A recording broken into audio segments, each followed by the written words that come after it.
Hello and नमस्कार। तो आज के इस क्लास में हम सभी नॉन फाइनाइट वर्बों को पढ़ने जा रहे हैं। दो क्रियाएं होती है, एक फाइनाइट वर्ब होती है, दूसरी नॉन फाइनाइट वर्ब होती है। फाइनाइट वर्ब क्या होती है? फाइनाइट वर्ब हमारी जो होती है, फाइनाइट वर्ब जो हमारी होती है, यहां मैं बता रहा हूं, फाइनाइट वर्ब जो हमारा सब्जेक्ट और टेंस बताती है। फाइनाइट वर्ब सब्जेक्ट और टेंस बताती है, अर्थात जब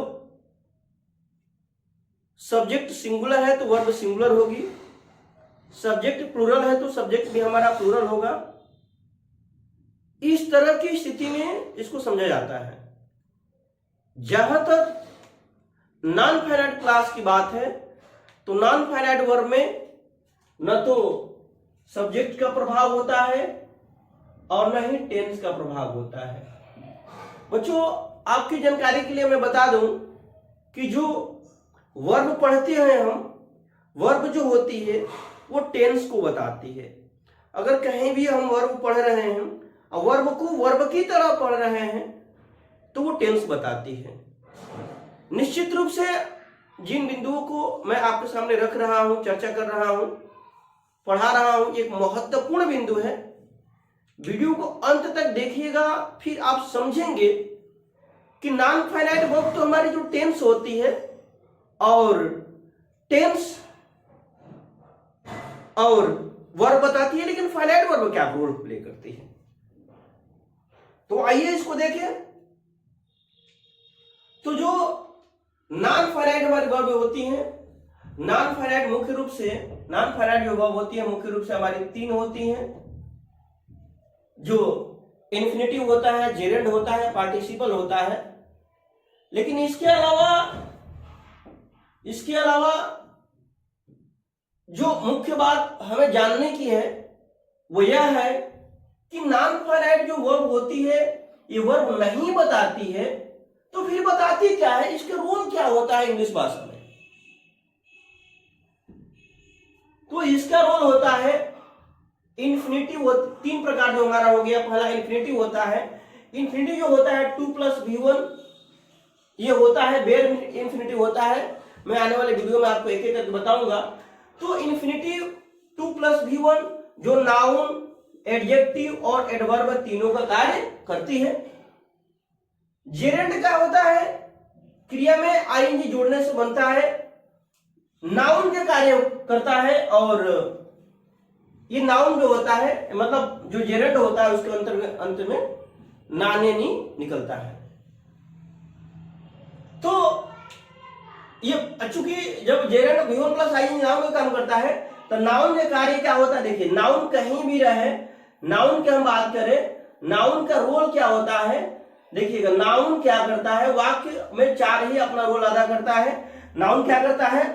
चार रोल अदा करते हैं। तो सब्जेक्ट बनता है, या तो ऑब्जेक्ट बनता है, कंप्लीमेंट होता है, और चौथा क्या होता है? प्रेपोजिशनल ऑब्जेक्ट होता है। तो नाउन चार कार्य करता है वाक्य में। अगर नाउन कहीं भी है, अंग्रेजी भाषा में नाउन यदि कहीं वाक्य में यूज किया गया है तो ये नाउन हमारा क्या करेगा? चार ही रोल प्ले करेगा। प्रेजेंट पार्टिसिपल की बात करें तो पार्टिसिपल का जो कार्य होता है, फंक्शन होता है, वो एडजेक्टिव का कार्य करता है।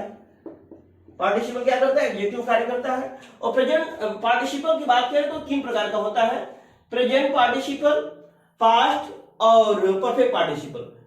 प्रेजेंट पार्टिसिपल में होता क्या है कि क्रिया में आईएनजी जोड़ने से बनता है और यह एडजेक्टिव कार्य करता है। पास्ट पार्टिसिपल भी क्रिया का तीसरा रूप होता है, एडजेक्टिव का ही कार्य करता है। परफेक्ट पार्टिसिपल जो होता है हैविंग प्लस V3 होता है, अर्थात हैविंग के बाद क्रिया का तीसरा रूप होता है और ये करता है। आइए हम एग्जांपल के माध्यम से सीखें, समझे, जाने इसको। तो पहले सेंटेंस है शी वांट नहीं होगा, ये होगा थर्ड पर्सन सिंगुलर है तो हो जाएगा शी वांट्स टू स्टडी, वो अध्ययन करना चाहती है। He wants to study, I want to study, तो देख किसी भी क्रिया करेंगे तो यहाँ पे कोई परिवर्तन नहीं होगा, चाहे जो भी सब्जेक्ट हो। दूसरा हो जाएगा, तो ये जो मुख्य बात है, देखिए ये सब्जेक्ट हो गया, ये हमारा वर्ब हो गया और ये ऑब्जेक्ट हो गया। तो नाउन, ये जो इंफिनिटिव है यहाँ पे नाउन के कार्य कर रहा है, नाउन के कार्य कर रहा है और यहाँ पे ऑब्जेक्ट के रूप में प्रयोग किया गया है। क्या ऑब्जेक्ट के रूप में? ही enjoyed dancing with you, he enjoyed subject verb और ये हमारा ऑब्जेक्ट है। यदि ऑब्जेक्ट है तो वो अभी नाउन है, तो कौन सा नाउन है? क्रिया में आईएनजी जेरेंड बना है, तो ये क्या है? जेरेंड है, क्रिया में आईएनजी जोड़ने से बना है और यहाँ पे नाउन का कार्य कर रहा है। तीसरा वाक्य है walking is good for health, walking is good for health. यहाँ देखिए मैंने क्या बोला है कि यदि नाउन है वाक्य में तो सब्जेक्ट की जगह पे रहेगा, ऑब्जेक्ट की सब्जेक्ट का रोल प्ले करेगा, ऑब्जेक्ट कंप्लीमेंट और prepositional object. Walking is good for health, चूंकि वर्ब यहाँ है तो वर्ब के पहले सब्जेक्ट होता है, तो क्रिया में आईएनजी जोड़ने से ये बना है, क्रिया में आईएनजी जोड़ने से बना हुआ है, जेरेंड है, सब्जेक्ट है, तो स्पष्ट है कि नाउन का कार्य कर रहा है। Noun is walking is good for health. He is always on the, he is walking on the road, तो ये जो क्या है, ये प्रेजेंट कंटीन्यूअस टेंस है, ही हेल्पिंग और ये क्या है, ये मेन वर्ब है और प्रेजेंट कंटीन्यूअस टेंस कहते हैं। ये क्या है? प्रेजेंट ये कंटीन्यूअस टेंस को बता रहा है, प्रेजेंट कंटीन्यूअस टेंस को बता रहा है। और यहाँ पे देखेंगे walking on the road he met with his friend. अब समझिएगा यहाँ पे ये जो वॉकिंग ऑन द रोड है ना, ये क्या सब्जेक्ट कार्य नहीं कर रहा है। जब सब्जेक्ट कार्य करेगा तो ठीक उसके बाद वर्ब आएगी, तो यहाँ तो वर्ब आ नहीं रहा है, तो इसके बाद ये क्या? ही मेट, इस वाक्य का सब्जेक्ट ही पास्ट इंडेफिनिट टेंस है। तो अब ये वॉकिंग ऑन द रोड, सड़क पे टहलते हुए, यह प्रेजेंट पार्टिसिपल, यहाँ पे क्या है? प्रेजेंट, सड़क पे टहलते हुए क्रिया के कार्य कर रहा है, चूंकि क्रिया है और यहाँ पे क्रिया टहलते हुए एडजेक्टिव कार्य कर रहा है। तो walking on the road we met with, यहाँ पे जो आईएनजी हमारा है प्रेजेंट पार्टिसिपल का काम कर रहा है आईएनजी जोड़ने से और एडजेक्टिव को रोल अदा कर रहा है। Having completed his graduation, graduation पूरा करने के बाद, ये क्या है? परफेक्ट पार्टिसिपल है। क्या है? ये क्या है? ये हो गया आपका प्रेजेंट पार्टिसिपल और ये क्या हो गया? ये हो गया हमारा perfect participle. Having completed his graduation, अपना ग्रेजुएशन पूरा करने के बाद he went to the market, sorry graduation नहीं बल्कि वर्क है। having completed his work, अपना कार्य पूरा करने के बाद he went to the market, वो कहाँ चला गया? बाजार चला। तो he went to the market, subject verb then object, he went to the market, वो मार्केट चला गया। अब ये सबसे मत देखिए, having completed his graduation, ये क्या कर रहा है? ये सब्जेक्ट कार्य नहीं कर रहा है, सब्जेक्ट कार्य को नहीं कर रहा। तो ही से आपको पता है कि एडजेक्टिव कार्य क्या होता है? नाउन से पहले प्रयोग होता है। अभी हम पढ़ेंगे आने वाले वीडियो में noun class, adjective class, adverb class. तो सबसे पहले आप नाउन जानेंगे कि नाउन का फंक्शन क्या होता है, नाउन करता क्या है, एडजेक्टिव का फंक्शन क्या होता है, एडजेक्टिव करता क्या। ठीक उसी प्रकार आप जानेंगे कि एडवर्ब क्या होता है। तो इन चीजों बिंदुओं को जानते हुए हम आगे की तरफ बढ़ेंगे। अब यहाँ देखिए, हैविंग कंप्लीटेड हिज ग्रेजुएशन पूरा करने के बाद, चूंकि एडजेक्टिव की तरह कार्य कर रहा है, ग्रेजुएशन नहीं बल्कि कार्य को पूरा करने के बाद वो बाजार चला गया। ये महत्वपूर्ण आपको हो जाता है। Having completed my post graduation, having completed my post graduation was the biggest achievement in my life. Post graduation करना, पोस्ट ग्रेजुएशन पूरा कर लेना मेरे जीवन की सबसे बड़ी क्या थी? उपलब्धि थी। पोस्ट ग्रेजुएशन कर लेना मेरे जीवन की सबसे बड़ी उपलब्धि थी। तो यहाँ पे जो समझने वाली बात है, देखिए ये पूरा का पूरा क्या है? ये पूरा का पूरा क्या है? सब्जेक्ट है और ये क्या कर रहा है? ये वर्ब है। मैंने बताया कि वर्ब से जो पहले पार्ट आता है वो क्या होता है? सब्जेक्ट होता है। यदि वो सब्जेक्ट है तो नाउन होगा या तो प्रोनाउन होगा। सब्जेक्ट को रोल अदा करेगा तो मुख्य रूप से ये नाउन है। तो कैसे नाउन है? नाउन फ्रेज है। फ्रेज क्या होता है? शब्दों का समूह होता है जिसका अपना अर्थ होता है लेकिन वो अर्थ कंप्लीट नहीं होता है। तो ये नाउन फ्रेज है। नाउन फ्रेज यहाँ पे है सब्जेक्ट कार्य कर रहा है, ये वाक्य है। जबकि यहाँ पे हैविंग कंप्लीटेड वर्क, कार्य पूरा करने के बाद, ये ऊपर वाला वाक्य क्या है, परफेक्ट पार्टिसिपल है। जबकि यह वाक्य क्या है, पूरी तरह से नाउन फ्रेज है, सब्जेक्ट कार्य करता है। What the biggest achievement of my life, graduation post graduation पूरा कर लेना मेरे जीवन का सबसे बड़ा क्या था, उपलब्धि था। तो आपने देखा कि किस प्रकार से नॉन फाइनाइट वर्ब कार्य करती है वाक्य में। फिर एक एक बिंदुओं में जो पूरा, जैसे इन्फिनेटिव का सब्जेक्ट कार्य करता है, ऑब्जेक्ट का कार्य करता है, कंप्लीमेंट का कार्य करता है, एपोजिशनल का कार्य करता है, प्रीपोजिशनल ऑब्जेक्ट का कार्य करता है, पूरा डिटेल में आपको वीडियो में देने वाला हूं। फिलहाल इस वीडियो में इतना ही, मिलेंगे अगली वीडियो में बहुत ही डिटेल के साथ, बहुत अच्छे कॉन्सेप्टों के साथ। तो फिलहाल आप सभी लोगों को वीडियो पसंद आती है तो अधिक से अधिक लोगों को शेयर करिए, चैनल को सब्सक्राइब करिए। तो मिलते हैं दूसरी वीडियो में, तब तक के लिए आप सभी लोगों को पूरी वीडियो देखने के लिए बहुत बहुत धन्यवाद। जय हिंद।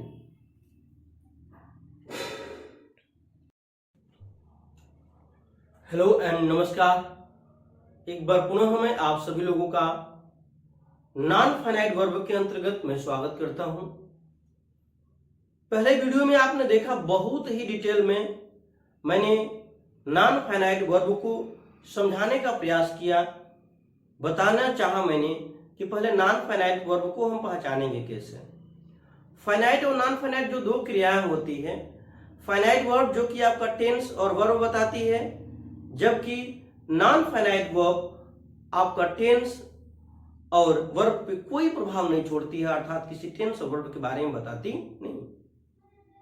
जहां तक नॉन फाइनाइट वर्ब की बात है तो वो तीन प्रकार के होते हैं, infinitive, Geraint, participle.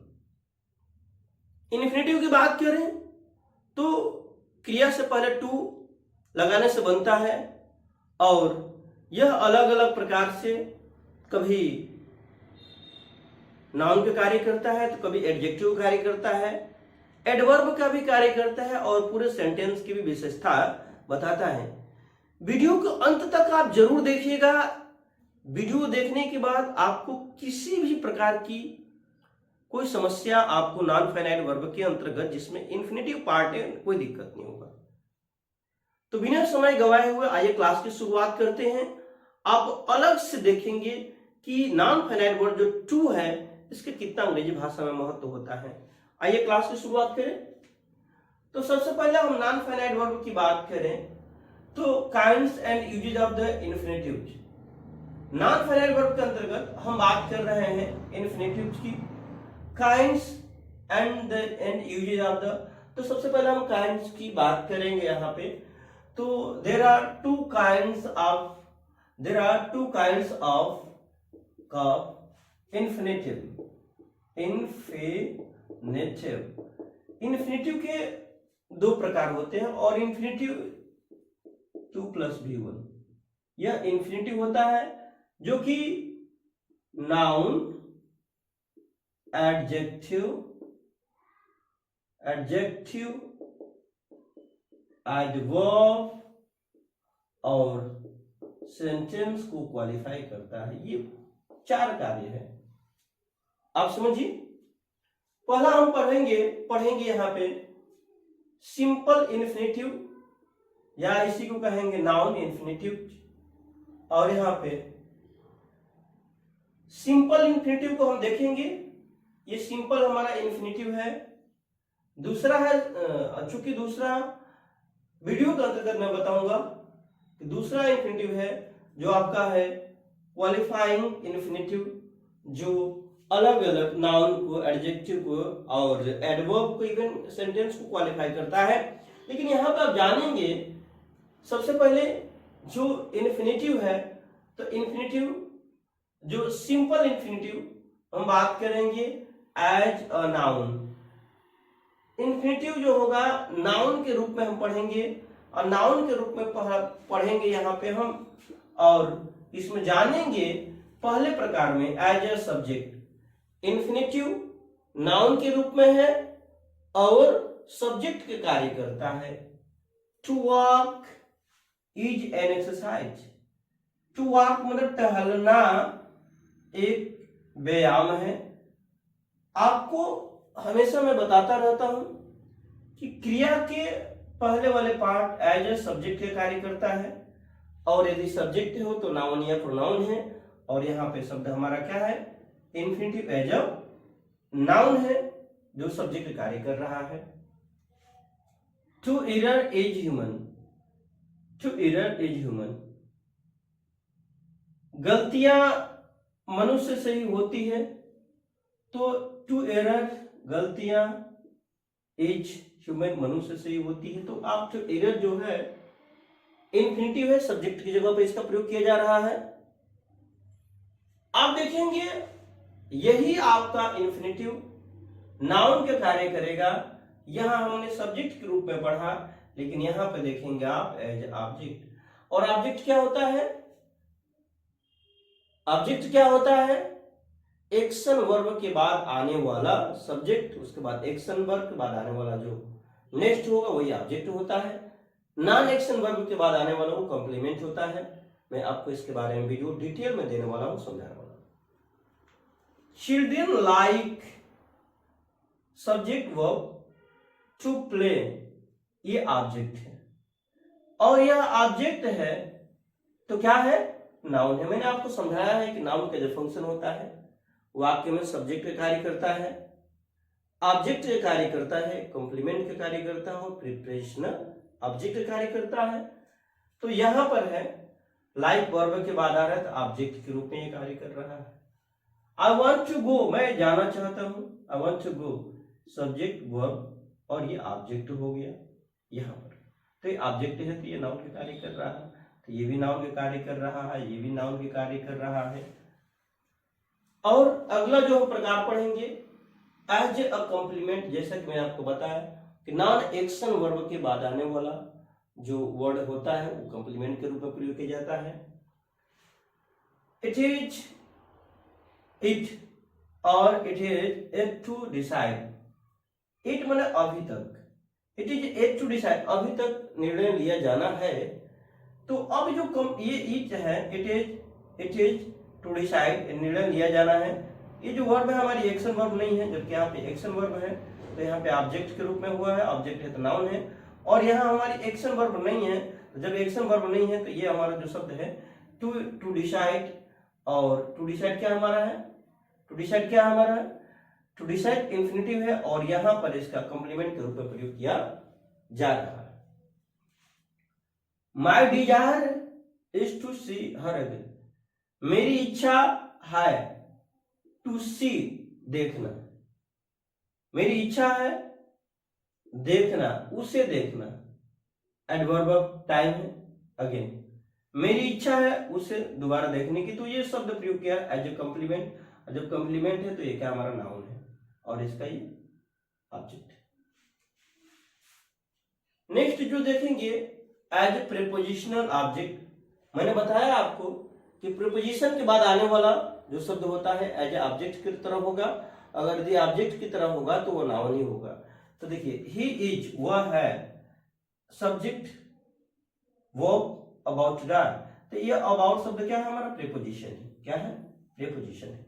He is about to die, वो मरने ही वाला है, he is about to die, वो मरने ही वाला। तो ये जो है टू डाई, ये जो शब्द हम पढ़ रहे हैं यहाँ पे, ये नाउन है, और नाउन है तो प्रीपोजिशन के बाद आया है तो प्रीपोजिशनल ऑब्जेक्ट है, और प्रीपोजिशनल ऑब्जेक्ट है तो ये नाउन है।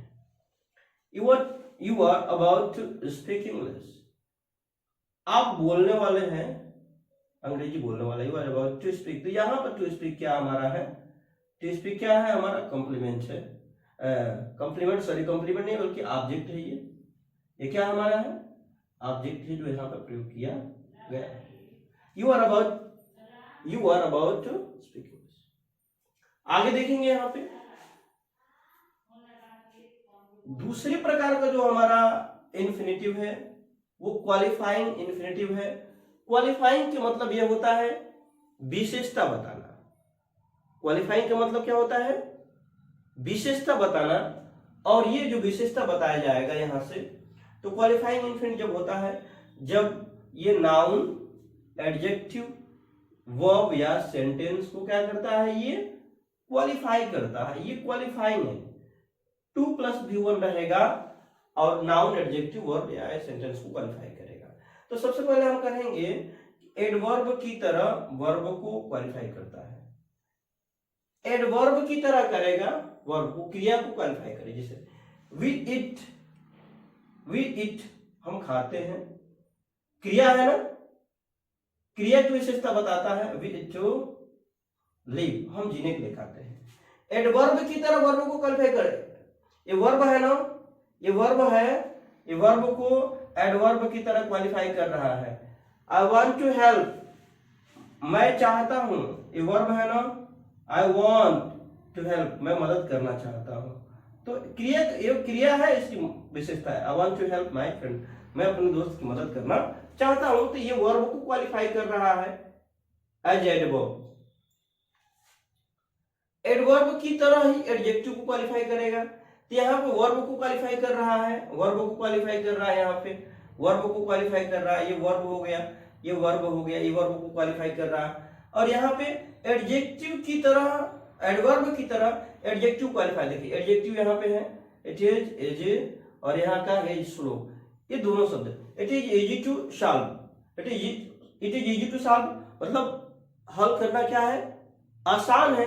तो आसान शब्द हमारा क्या है, आसान शब्द हमारा क्या है, एडजेक्टिव है। और ये एडजेक्टिव को यहाँ क्वालिफाई कर रहा है।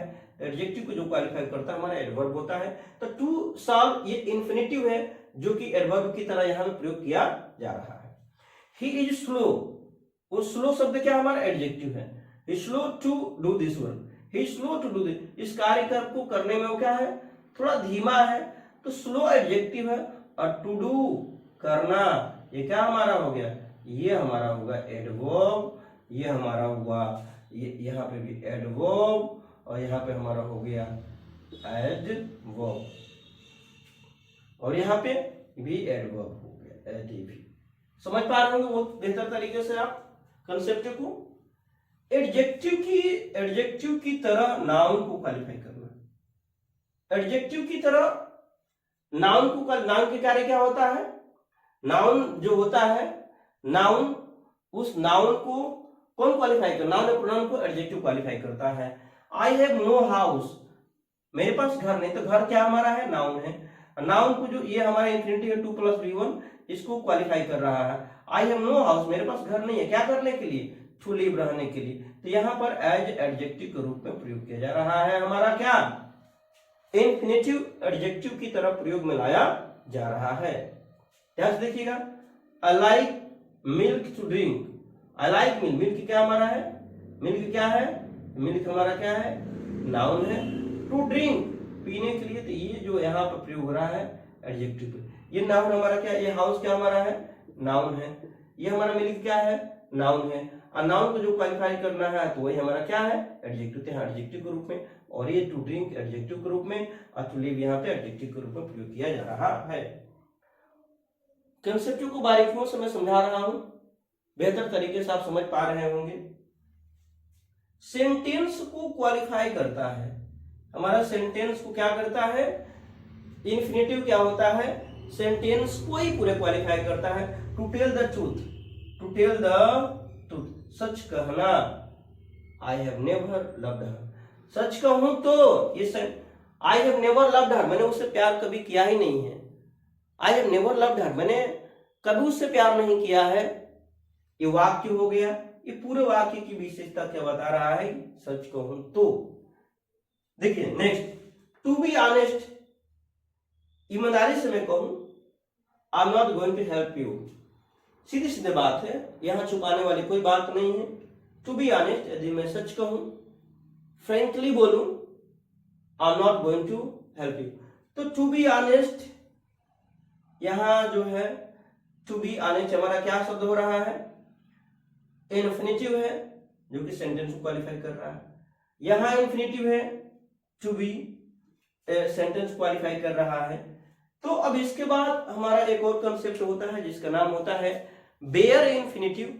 बेयर इन्फिनिटिव उसे बोलते हैं, बेयर इन्फिनिटिव क्या होता है, बेयर इन्फिनिटिव वो होता है जो बिना टू का बनता है। टू रहित इन्फिनिटिव को बेयर इन्फिनिटिव कहते हैं। तो आइए उसको भी सीख लेते हैं, बेयर इन्फिनिटिव। बेयर इन्फिनिटिव के अंतर्गत आप देखेंगे जो बेयर इन्फिनिटिव है, नॉन फाइनाइट वर्ब के अंतर्गत बेयर इन्फिनिटिव जो है, बेयर इन्फिनिटिव 5 अलग अलग प्रकारों से बेयर इन्फिनिटिव अर्थात इन्फिनिटिव मतलब कि क्रिया से पहले टू का प्रयोग नहीं किया जाता है। एक एक करके हम समझेंगे। मॉडल, मॉडल वर्ब के साथ कभी भी टू का प्रयोग नहीं किया जाता है। I can win, you may go, तो मॉडल के साथ कभी भी इन्फिनिटिव का प्रयोग नहीं किया जाता है। कुछ क्रियाएं हैं यहाँ पे, fill, here, see, watch, let and make, इनके साथ भी टू का प्रयोग नहीं होता है। ही मेड मी वीप, उसने मुझे रुला दिया।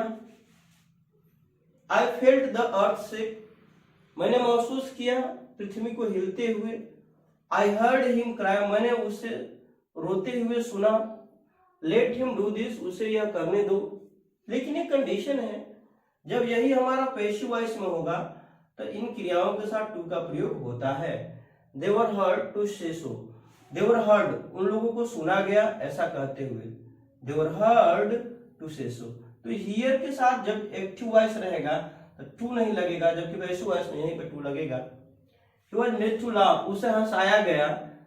मेड है, ऊपर देखेंगे ही मेड मी वीप, उसने मुझे रुलाया, ये एक्टिव वॉइस है, तो एक्टिव वॉइस में टू का प्रयोग नहीं, जबकि पैसिव वॉइस में टू का प्रयोग इसके साथ हुआ है। इन क्रियाओं के साथ जो क्रियाएं हैं, fill, here, see, watch, let and make, 1 2 3 4 5 6।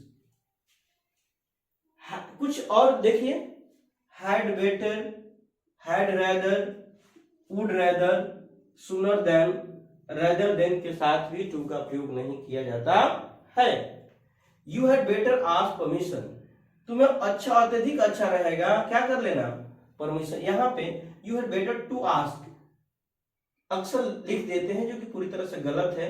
Had better के साथ टू का प्रयोग नहीं किया जाता है। Had better, had rather, would rather, sooner than, rather than के साथ टू का प्रयोग नहीं किया जाता है। I would rather die than suffer so, I would rather die than suffer so, इतना कष्ट सहने की अपेक्षा मैं मर जाऊंगा, ये मुझे क्या है, अच्छा रहेगा। I would rather die than suffer so, इतना कष्ट सहने से तुलना में बेहतर होगा कि मैं मर जाऊं। I would sooner die than tell a lie, I would sooner die than tell a lie, झूठ कहने से पहले मैं मर क्यों न जाऊं, झूठ कहने से पहले मैं मर क्यों न जाऊं, अर्थात I would sooner die than tell a lie, झूठ कहने से पहले मैं क्यों मर जाऊं। तो यहाँ to I would rather to die नहीं होगा, क्योंकि इन जो क्रियाओं के साथ टू का प्रयोग नहीं किया जाता है, इसीलिए इसको बेयर इन्फिनिटिव कहा जाता है। बट के बाद भी टू का प्रयोग नहीं होता है, बट के बाद भी टू का, he does nothing but play, वो कुछ नहीं करता सिर्फ खेलता ही रहता है। There is nothing to do but wait, there is कुछ नहीं करने के लिए सिर्फ इंतजार करना पड़ता है। There is nothing to do but wait, सिर्फ और सिर्फ इंतजार। My dog does nothing but bark, मेरा डॉग कुछ नहीं करता है, केवल और केवल भौंकता रहता है। अर्थात ऐसे इस तरह से कहेंगे, मेरा डॉग भौंकता रहता है, वह खेलता रहता है और इंतजार करना पड़ता रहता है। ये हेल्प ऐसी क्रिया है, हेल्प के बाद इन्फिनिटिव और बेयर इन्फिनिटिव दोनों का प्रयोग होता है। अर्थात हेल्प के साथ हम टू का भी प्रयोग करते हैं और टू का प्रयोग नहीं भी करते हैं। आइए यहाँ पर देखते हैं।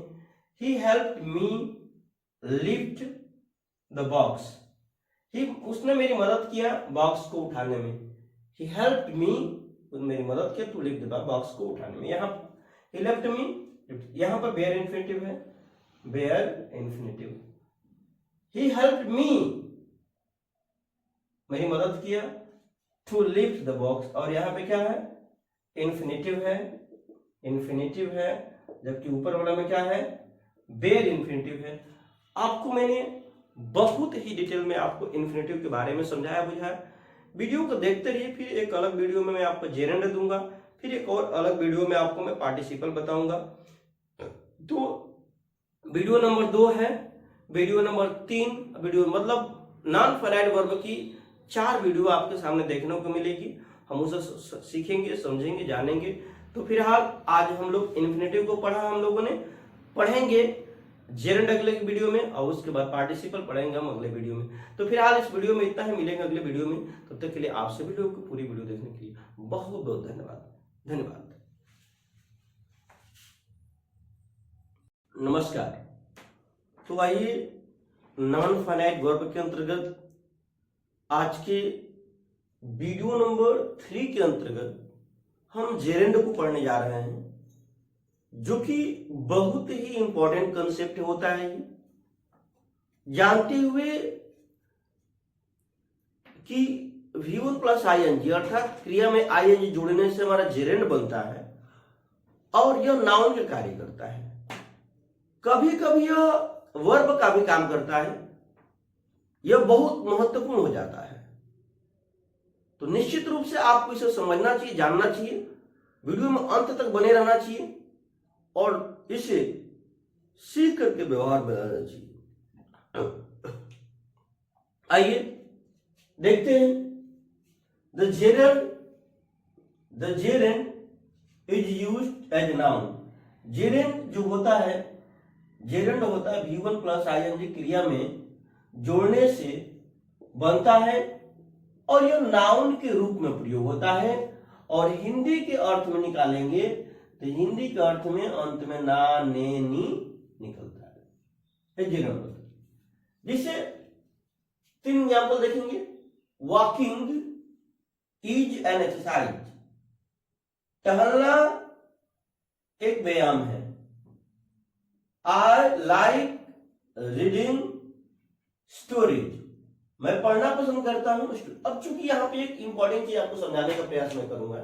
देखिए, I subject verb object. I like reading, मैं पढ़ना पसंद करता हूं स्टोरीज। तो जब इस रीडिंग को वर्ब के रूप में कंसीडर करेंगे तो स्टोरीज जो है, स्टोरीज देखिए अभी क्या है, आई लाइक रीडिंग, ये नाउन है, नाउन है।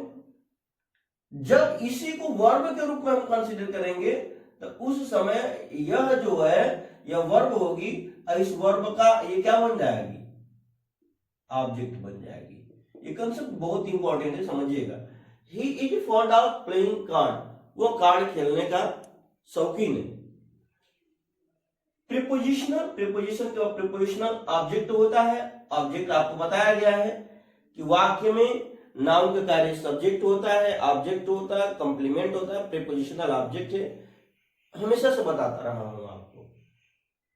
देखिए यहां पे, देखिए sometimes it works as both way noun and verb. जैसे मैंने बताया है, कभी कभी ये जेरेंड जो होता है नाउन और वर्ब दोनों को कार्य करता है। देखेंगे, आई लाइक रीडिंग स्टोरी, अभी मैंने समझाया सब्जेक्ट वर्ब ऑब्जेक्ट स्टोरी। मैं पढ़ा मतलब मैं पढ़ना पसंद करता हूं कहानी। जब इसको वर्ब का आप कंसीडर करेंगे तो इस वर्ब की ये ऑब्जेक्ट बन जाती है, क्या, स्टोरी। तो रीडिंग आपका क्या नाउन है, ऑब्जेक्ट के रूप में है, स्टोरी जो ऑब्जेक्ट है। जब रीडिंग क्या बनेगी, वर्ब। वही मैं आपको समझा रहा हूं तभी से, उम्मीद करता हूं समझ में आ गया होगा। ही बिगैन, वो प्रारंभ कर दिया। वॉकिंग, वह टहलना प्रारंभ कर दिया। स्लोली, अब ध्यान से देखिएगा, सब्जेक्ट वर्ब ऑब्जेक्ट। स्लोली आपका एडवर्ब है, तो एडवर्ब का कार्य क्या होता है, एडवर्ब का कार्य होता है वर्ब, एडजेक्टिव और एडवर्ब की विशेषता को बताना। यहां ऑब्जेक्ट है हमारा वॉकिंग, तो अब जब ये वर्ब के रूप में करेगा तो ये स्लोली इसको क्वालिफाई करेगी। स्लो जो वर्ब का काम करेगा, बल्कि वर्ब क्या करता है, वर्ब जो होता है एडवर्ब को क्वालिफाई करता है। एडवर्ब का कार्य जो होता है, एडवर्ब का जो वर्ब एडजेक्टिव एडवर्ब को क्वालिफाई करता है। ये स्लोली, जब इसे आप वॉकिंग शब्द को वर्ब कंसीडर कर रहे हैं तो इसी को ये क्या कर रही है, मॉडिफाई कर रही है। वॉकिंग नाउन है, स्लोली एज एडवर्ब है। वॉकिंग जब कंसीडर करेंगे यहाँ पे नाउन के रूप में, तो अब उसके क्या कर रहा है, जो एडवर्ब है इसको क्वालिफाई कर रहा है। तो ध्यान से देखिएगा इन बातों को। Gerund as subject, gerund as subject जब सब्जेक्ट के रूप में रहेगा, walking is an exercise, clear है, वॉकिंग सब्जेक्ट है तो जेरेंड है अर्थात नाउन है। सिंगिंग इज माई हॉबी, ये क्या है, गाना गाना सब्जेक्ट है, इज माई हॉबी मेरा ये पसंद। ऑब्जेक्ट के रूप में ही इंजॉयज, वो आनंद लेता है, फ्लाइंग काइट, पतंग उड़ाने का, subject verb object. I like reading stories, subject verb, और ये क्या करेंगे हम, ऑब्जेक्ट स्टोरेज। कॉम्प्लीमेंट के रूप में, कॉम्प्लीमेंट आप जानते हैं ना, कॉम्प्लीमेंट के रूप में रहेगा तो क्या होगा, सीइंग इज बिलीविंग, देखना ही विश्वास है। माई हॉबी इज, मेरी हॉबी है डांस करना। प्रीपोजिशनल ऑब्जेक्ट, प्रीपोजिशन के बाद आएगा तो वो प्रीपोजिशनल ऑब्जेक्ट हो। He is fond of hunting, वो शिकार करने का शौकीन। I am tired of waiting, मैं इंतजार करते करते थक गया हूं, प्रीपोजिशन के बाद आईएनजी है तो ये भी नाउन का काम कर रहा है, जेरेंड है और प्रीपोजिशनल ऑब्जेक्ट के रूप में कार्य कर रहा है। स्पेशल नोट के अंतर्गत आप देखेंगे some special preposition as gerund, कुछ फिक्स्ड प्रीपोजिशन है जो जेरेंड के रूप में क्या किया जाता है, प्रयोग किया जाता है। I have no objection to your living here, I have no objection, मुझे कोई आपत्ति नहीं है, प्रीपोजिशन है टू योर लिविंग, यहां आपका रहना, to your living here, to your, आपको यहां रहना क्या है, उसकी कोई आपत्ति नहीं है। He is good at diving, वो कूदने में बहुत अच्छा है, डाइव लगाने में, तो देखिए यह प्रीपोजिशन, प्रीपोजिशन के बाद आएंगे लगा। आगे देखिएगा, he is not intelligent in, देखिए यहां लिखा गया है आपका इन प्रीपोजिशन मेकिंग मनी, वो पैसा कमाने में इंटरेस्टेड नहीं है। आई एम सॉरी फॉर, देखिए यहां प्रीपोजिशन है keeping you late, I am sorry मुझे बहुत कष्ट है फॉर, आपको क्या करने में, इंतजार करवाने में, अच्छा I am sorry for keeping you late, आपको देर करने के लिए मुझे कष्ट है। I look forward to seeing you again, I look forward to seeing, अब देखिए फॉरवर्ड शब्द है, लुक फॉरवर्ड एक ही शब्द है, टू आया है आई, ये क्या है हमारा, जेरेंड का काम कर रहा है, तो आपने देखा ये किस प्रकार से काम कर रहा है। और आइए ये हमारा स्पेशल नोट के अंदर तो पहला था, और एक दो नोट है जिसे मैं समझाऊंगा इसको। और स्पेशल नोट के बाद स्पेशल नोट 2 है, इसमें आप देखेंगे बहुत ही महत्वपूर्ण कंसेप्ट को, और वो आपका कंसेप्ट क्या है, देखिए verb preposition and adjective preposition, न कि इंफिनिटिव। और जब हम जेरेंड की बात कर रहे हैं अर्थात क्रिया में आईएनजी की बात कर रहे हैं और वो नाउन का कार्य करता है, तो देखिए यहाँ पे ये जो वर्ब है और उसके बाद प्रीपोजिशन, ये verb preposition, verb preposition, verb preposition, verb preposition, verb preposition, verb preposition, आप देख रहे हैं। तो ये फिक्स्ड कुछ क्रियाएं हैं उस जिसके साथ हमारा प्रीपोजिशन आता है। डिजायरस ऑफ, पहले शुरू से पढ़ देता हूं, abstain from, aim at, addicted to, bent on, confidence of, desirous of। ये डिजायरस क्या है आपका, एडजेक्टिव है। Disqualified from, excel and, excuse for, hopeful of, insist on, persistent in, prevent from, think of, go on, keep on, look forward to, refrain from, succeed in, tired of, take to, इत्यादि इसी प्रकार इन शब्दों के बाद gerund प्रयोग होता है, न कि इंफिनिटिव। जो फॉलोइंग वर्ड्स है याद करिएगा, बहुत बहुत इंपॉर्टेंट कंसेप्ट है, जिसके बाद क्या आता है, जेरेंड आता है, न कि इंफिनिटिव। अब ध्यान दीजिए कुछ क्रिया है, avoid, enjoy, excuse, mind, hate, worth, it is no use, it is no good, cannot help इत्यादि के साथ भी आईएनजी का प्रयोग किया जाता है। जैसे देखिए, ही वेंट ऑन लाफिंग, वो हंसता रहा। It is no use crying now, अब रोने से कोई फायदा नहीं है। He prevented me from doing it, उसने इस कार्य को करने से, he prevented me from doing it, उसने इस कार्य को मुझे करने से रोका। स्पेशल नोट 3 का अंतर्गत देखेंगे, जेरेंड के पहले आने वाले नाउन या प्रोनाउन, जेरेंड के पहले, जेरेंड में बोले तो आईएनजी, आईएनजी आने से पहले नाउन या प्रोनाउन ऑब्जेक्टिव केस का, ऑब्जेक्टिव केस या पॉजिटिव केस में रखा जा सकता है। याद रखिएगा, जेरेंड के पहले आने वाले, जेरेंड के पहले आने वाले नाउन, जैसे जेरेंड हो गया आईएनजी, V1 प्लस आईएनजी, इसके पहले आने वाले नाउन या प्रोनाउन जो कि ऑब्जेक्टिव केस मी और पॉजिटिव केस माई दोनों का प्रयोग किया जा सकता है, परंतु पॉजिटिव केस का प्रयोग अच्छा माना जाता है। बल्कि दोनों में दोनों प्रयोग कर सकते हैं, लेकिन पॉजिटिव केस अच्छा माना जाता है। देखिए, ही insisted on me or my reading it, he insisted on me, वो मेरे ऊपर बल दिया, या he insisted on my reading it, इस मेरे या इस पे पढ़ने पर उसने बल दिया। he insisted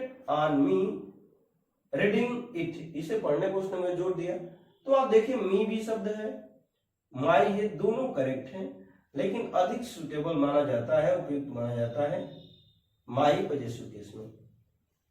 आपने बहुत डिटेल में जेरेंड को सीखा। अगले वीडियो में हम पढ़ेंगे पार्टिसिपल, जो कि नॉन फाइनाइट वर्ब का एक महत्वपूर्ण पार्ट है। वीडियो को देखते रहिए शुरू से अंत तक, और आप लोग इसको समझ नहीं पा रहे हैं, निश्चित रूप से बहुत बड़े लेवल के कंसेप्ट इसे पढ़ना चाहिए, समझना चाहिए। तो फिलहाल इस वीडियो में इतना ही, मिलेंगे अगले वीडियो में। तब तक के लिए आप सभी लोगों के वीडियो से जुड़े रहने के लिए बहुत बहुत धन्यवाद। Thank you. हेलो एंड नमस्कार।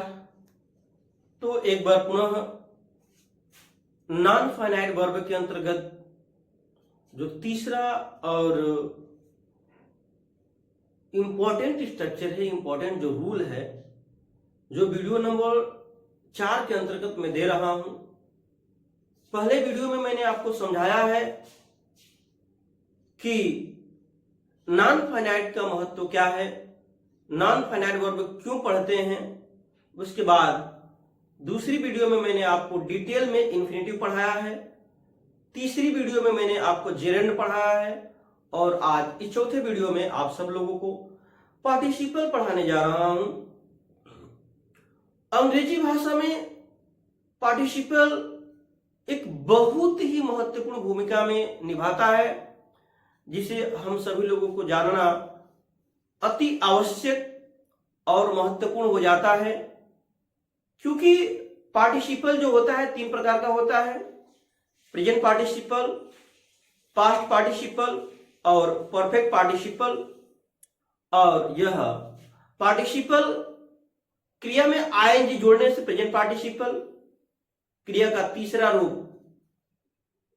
पास्ट पार्टिसिपल, हैविंग प्लस 3 ये परफेक्ट पार्टिसिपल होता है, और तीनों एज एडजेक्टिव के रूप में कार्य करता है। तो आप सबको जानना बहुत ही महत्वपूर्ण हो जाता है कि पार्टिसिपल एडजेक्टिव की तरह क्यों प्रयोग में लाया जाता है और इसका महत्व क्या है दैनिक जीवन में। वीडियो को अंत तक देखेंगे और स्वयं आप महसूस करने जा रहे हैं कि पार्टिसिपल हमारे दैनिक जीवन में क्यों उपयोगी है, क्यों हमें सीखना चाहिए। तो आइए मैं एक एक करके आपको समझाता हूं। तो सबसे पहले आप जानेंगे पार्टिसिपल जो नॉन फाइनाइट वर्ब के अंतर्गत आता है। यह जो पार्टिसिपल होता है एज एडजेक्टिव के रूप में प्रयोग किया जाता है। पार्टिसिपल की बात करें तो there are 3 kinds of participle, 3 प्रकार का होता है। पहला होता है प्रेजेंट पार्टिसिपल जो क्रिया में आई जोड़ने से बनता है, एडजेक्टिव का कार्य करता है, जैसे रीडिंग, प्लेइंग, लाफिंग, यह प्रेजेंट पार्टिसिपल होता है। पास्ट पार्टिसिपल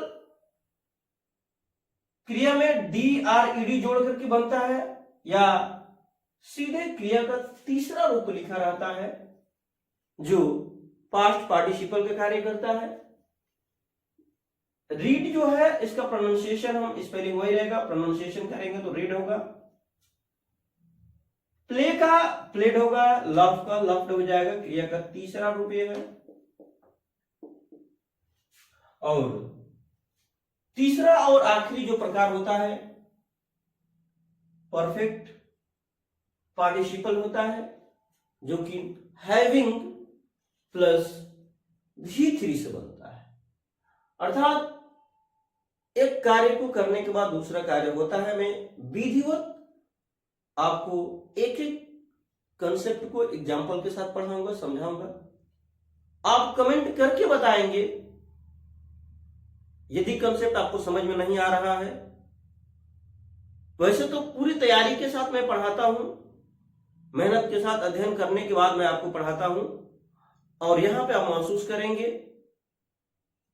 कि ये किस रूप से पढ़ाया जा रहा है आप लोगों को। हैविंग V3 पास्ट पार्टिसिपल अर्थात V3 बोले या पास्ट पार्टिसिपल बोले जिसके अंतर्गत क्रिया का तीसरा रूप आता है। हैविंग रेड पढ़ाई करने के बाद, हैविंग प्लेड खेलने के बाद, हैविंग सीन देखने के बाद, हैविंग रिच्ड पहुंचने के बाद। अब हम एक एक का यूज देखेंगे। अभी तो आपने देखा कि प्रेजेंट पार्टिसिपल में क्रिया में आई जोड़ने से बनता है। पास्ट पार्टिसिपल जो क्रिया का तीसरा रूप होता है। परफेक्ट पार्टिसिपल जो होता है हैविंग प्लस V3 होता है। और इसको हम एक एक करके ही सीखेंगे। Use of participle, use of participles का प्रयोग करेंगे जिसमें हम बात करेंगे प्रेजेंट पार्टिसिपल। तो प्रेजेंट पार्टिसिपल जो क्रिया में आई जोड़ने से बनता है। तो जो प्रेजेंट पार्टिसिपल होता है पहला प्रोग्रेसिव टेंस के लिए होता है। यदि हम प्रेजेंट कंटीन्यूअस की बात करें तो उसमें आईएनजी का प्रयोग होता है। पास्ट कंटीन्यूअस उसमें आईएनजी का प्रयोग होता है। फ्यूचर कंटीन्यूअस भी करेंगे तो हम उसमें आईएनजी का प्रयोग करते हैं प्रोग्रेसिव टेंस के अंतर्गत। जबकि पास्ट पार्टिसिपल की हम बात करें तो परफेक्ट टेंस का वो निर्माण करता है। प्रेजेंट पार्टिसिपल आईएनजी जोड़ने से प्रोग्रेसिव टेंस बताता है, जबकि पास्ट पार्टिसिपल अर्थात क्रिया का तीसरा रूप जोड़ने से हमारा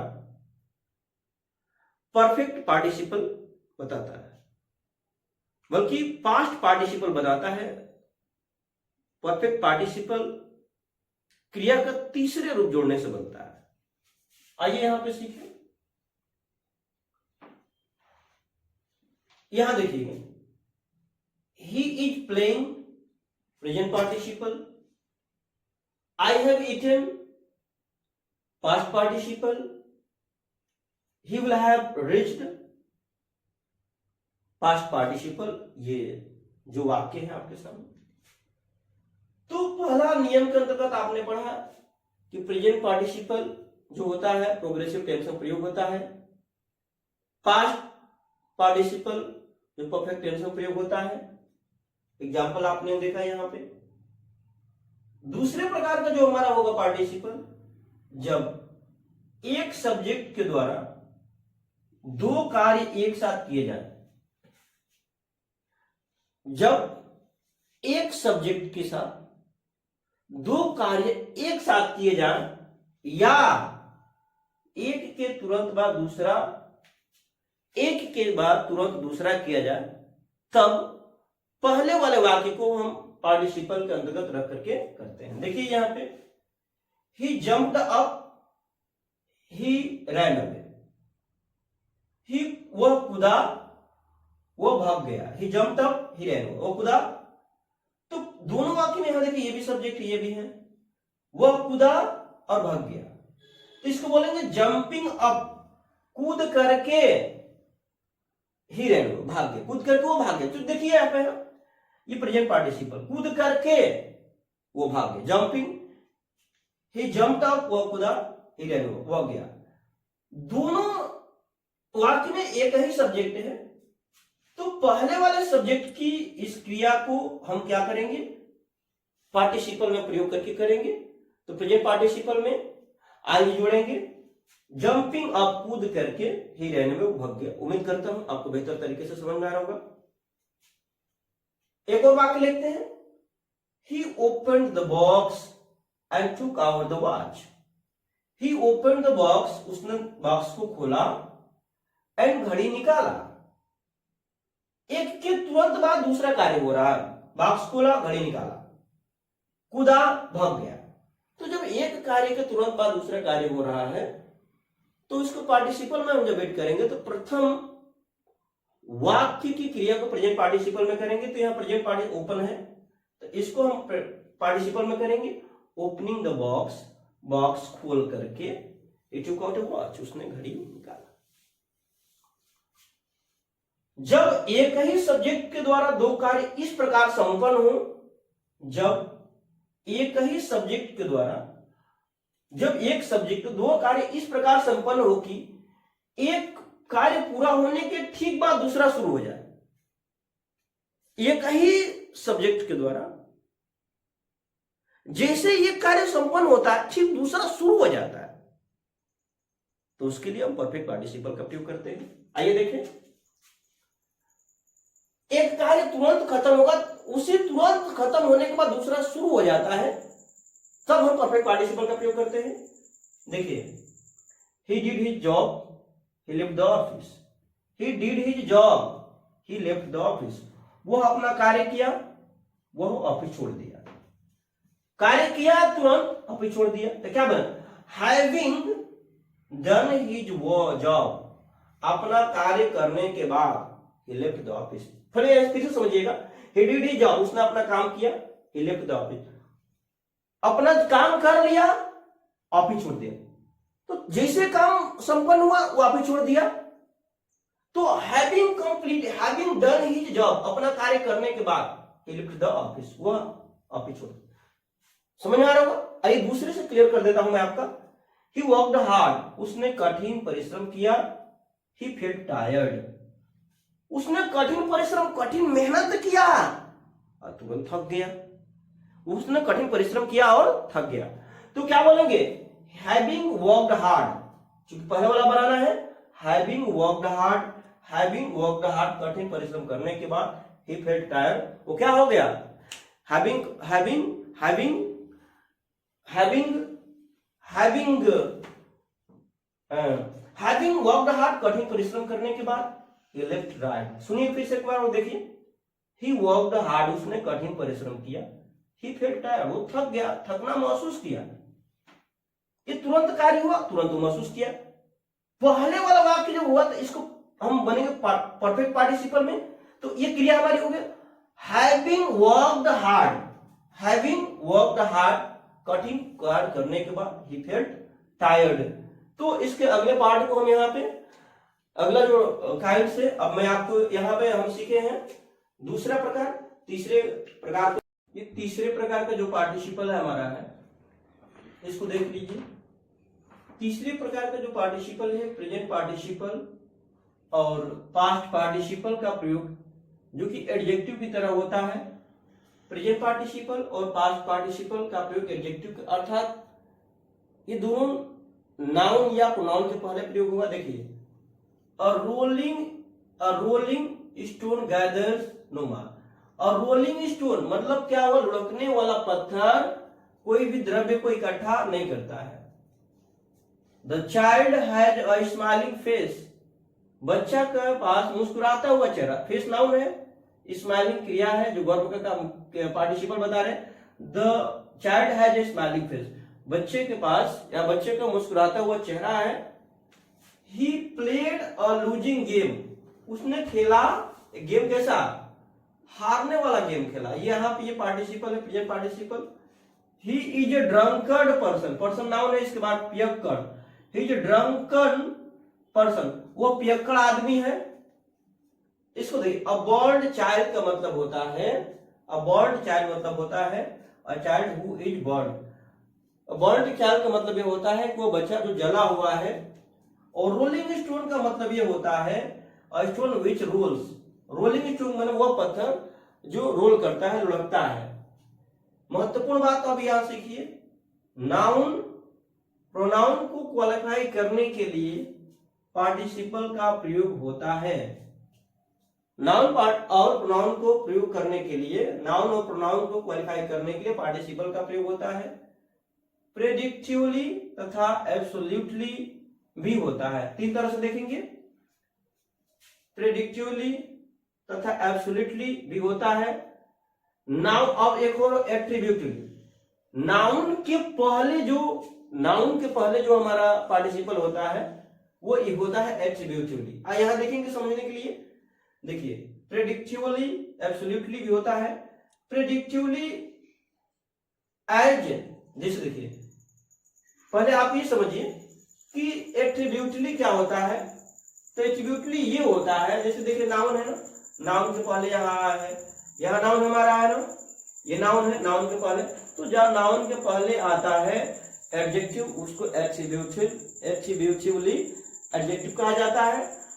और दूसरा जो हमारा प्रेडिक्टिवली होता है वो वर्ब के बाद आता है, वर्ब के बाद आता है। और नाउन से पहले जो आता है वो एट्रीब्यूटिव, नाउन से पहले एट्रीब्यूटिव होता है, जबकि वर्ब के बाद जो हमारा आता है ये होता है, वर्ब के बाद जो आता है हमारा प्रेडिक्टिवली होता है। ये ध्यान से समझिएगा। ही सीम्स वरीड, वो चिंतित प्रतीत होता है। ही केप्ट मी वेटिंग, ये ऑब्जेक्ट है आपका। ही केप्ट मी, उसने मुझे रखा इंतजार करते हुए। ही केप्ट मी वेटिंग, तो प्रेडिक्टिवली के रूप में इसका प्रयोग किया जा रहा है। ही केप्ट मी वेटिंग, उसने मुझे रखा इंतजार करने के लिए। एब्सोल्यूट क्या होता है, ये स्वतंत्र होता है। देखिए समझिए, बहुत इंपॉर्टेंट होता है। द सन हैविंग राइजन, सूर्य उगने के बाद the birds began to fly, सूर्य उगने के बाद पक्षियां उड़ने लगी। द वेदर बीइंग हॉट, मौसम गर्म होने पर I did not go out, मैंने बाहर नहीं। तो इसका एब्सोल्यूट प्रयोग होता है। पार्टिसिपल का प्रयोग अलग अलग सेंसों में होता है, इसको समझ लीजिएगा। जैसे देखिए, I saw him reading A novel, मैंने उसे देखा क्या करते हुए, पढ़ते हुए, पत्रिका को पढ़ते हुए मैंने उसे देखा। तो ये क्या हमारा प्रेजेंट पार्टिसिपल है। ही केप्ट मी वेटिंग, उसने मुझे रखा क्या करने में, इंतजार करने में। द सन हैविंग राइजन, सूर्य उगने के बाद the birds began to fly. तो ये जो होता है सूर्य उगने के बाद, द सन हैविंग राइजन, सूर्य उगने के बाद the birds began to fly. तो ये होता है हमारा पार्टिसिपल्स।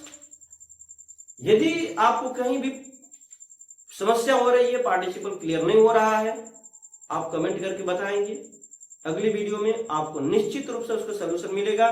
वैसे मैं पूरा प्रयास किया हूं हर एक बात को समझे, लेकिन समझने की बात ये हो जाती है कि जितना प्रैक्टिस करेंगे उतना आपको बेनिफिट होने वाला है। तो अधिक से अधिक आप किसी भी किताब को मार्केट के लीजिए, एग्जाम्पल को सॉल्व कीजिए। नहीं आता है तो आप कमेंट करके बताएंगे, उसको मैं दोबारा से वीडियो में शूट करूंगा। फिलहाल आप सभी लोगों को पूरी वीडियो देखने के लिए बहुत बहुत धन्यवाद। और इस कंसेप्ट के बाद, नॉन फाइनाइट वर्ब के बाद मिलते हैं अगले कंसेप्ट के साथ, इंतजार करिएगा, बने रहिएगा।